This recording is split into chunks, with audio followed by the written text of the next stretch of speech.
Everyone.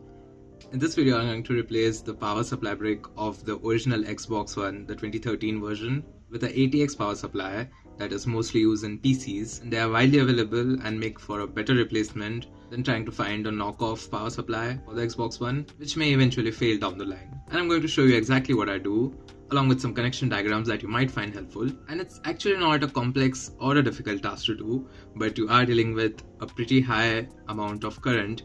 So I do recommend you watch the full video and understand what you're doing before you try to attempt this thing. So this is the original power brick, and it's rated for an output of 12 volts at 17.9 amps, and it also has a 5 volt line. And the 12 volt one is actually was powering the console. The 5 volts is just a standby power, but we do need both. Now here's the ATX power supply that I got off Amazon. It's rated for 400 watts. I'd recommend using one that's at least 250 watts. And this is because power equals voltage multiplied by the current. And the power brick is rated for 12 volts at 17.9 amps, which makes the power requirement of about 216 watts. So anything above 250 would be sufficient. You will also need the Torx T10 security bit, the ones with the small hole in the middle, to open up the power supply.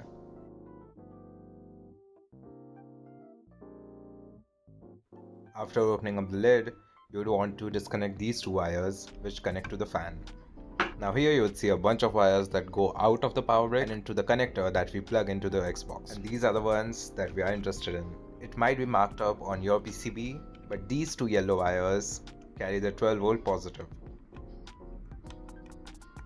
These pair of black wires connect to the ground.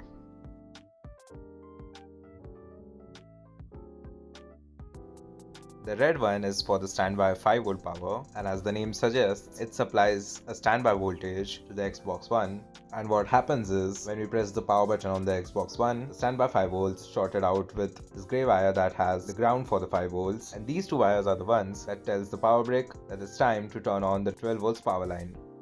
Now some revisions of the power brick do not have the grey wire, But if it does, these are the 6 wires that we are interested in. The blue one is not required for this procedure. We don't need this other end of the power brick, so I'm gonna unplug that. We only need this one. Got the ATX power supply right here, and as you can see, the 12 volt line is rated for 32 amps, which is much more than the Xbox One will ever use. Now we are gonna need 3 connectors out of this bunch. The first one is the 24 pin motherboard connector and the 2 Molex connectors. I'm just gonna cut the wire bundle that's coming out of the power brick, and I'm gonna slit open the black portion to reach the internal wires.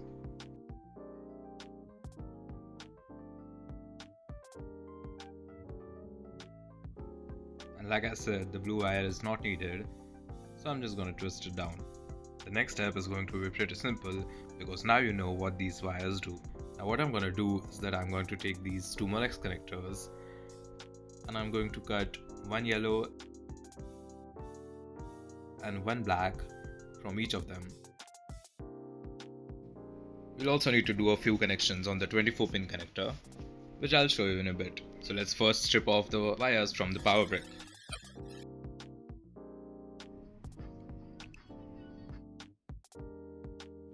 And so our 6 wires are ready. Now there is a proper way to detach this Molex connectors, and you can look that up online.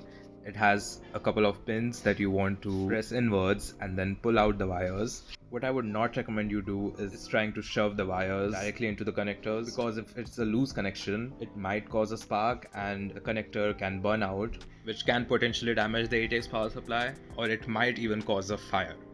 So don't do that. I'm just going to cut out a yellow and a black wire from each of the Molex connectors, like so.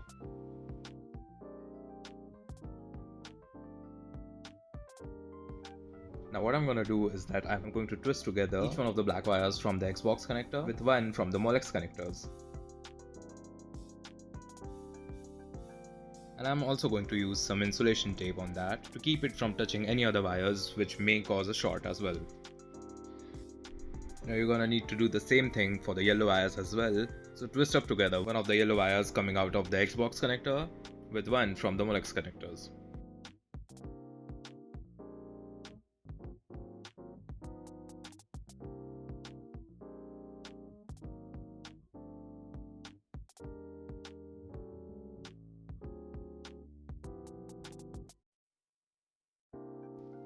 So now we got yellow connected to the yellows and blacks connected to the blacks. The Molex connectors do not have a pinout for 5V standby power, which the red wire needs to be connected to, and that's where we use the 24-pin connector. The purple one on here should be the positive 5V standby power.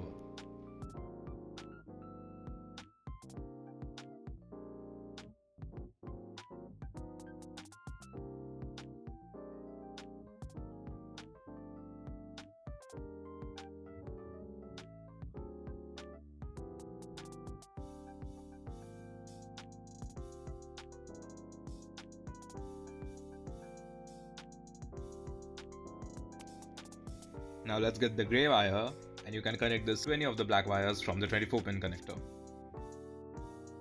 I'm just going to apply a lot of tape here to keep these wires secure. Now for these ATX power supplies to work, you need to short out the single green wire that it has with a ground pin. And yeah, these are all the connections that you need to make. So go ahead and pause the video and you may take a screenshot of this.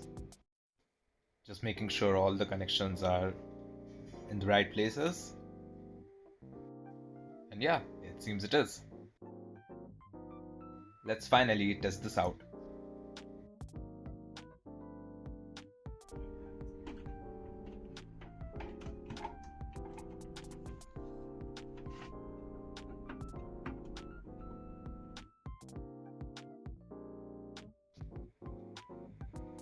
Okay, the ATX is powering on.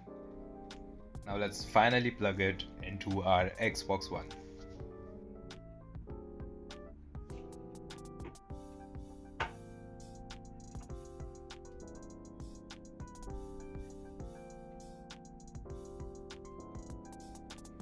For some reason the ATX has powered down now.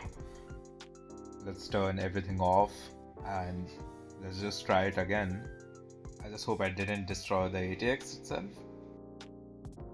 Oh, it's powering on. Let's try and hit the power button. It's glowing. So it is starting up. I'll just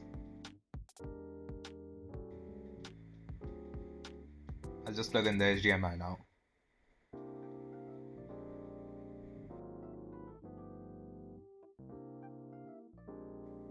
Let's see now.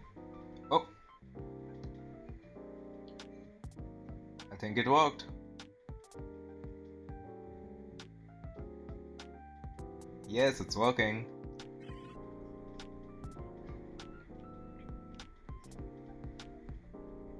Cool.